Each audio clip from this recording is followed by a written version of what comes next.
একটি লোক একদিন একটি ভুতুড়ে মহল কিনে নেয়। এরপর সে রাতের বেলা সেই মহলটিতে প্রবেশ করে।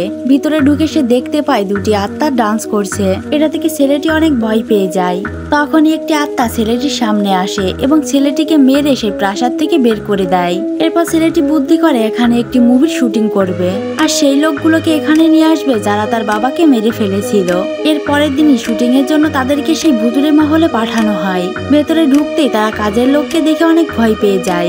তখন একজন বলে এই মহলে ভূত আছে। তখন অন্যজন বলে যদি এখানে ভূত থাকে তাহলে এই লেবুটি ছুঁড়ে ফেললে আবারও এখানে চলে আসবে, আর যদি না থাকে তাহলে আসবে না। এরপর লেবুটা ছুঁড়ে দিলে আর বাইরে আসে না। তারা মনে করে এখানে কোনো ভূত নেই। তারা সরতেই দেখা যায় সেই লেবুটি আবারও বাইরে চলে আসে। পরের দিন একটি লোক ওই মহলে কাজ করতে যায়। তখনই একটা আত্মা সেখান থেকে তাকে ফেলে হত্যা করে। এরপর সেখানে পুলিশ আসে এবং সেই মালিককে বলে এখানে কোনো শুটিং হবে না। তখন মহলের মালিক পুলিশকে কিছু টাকা দিয়ে সেই ব্যাপারটি মিটমাট করে নেয়।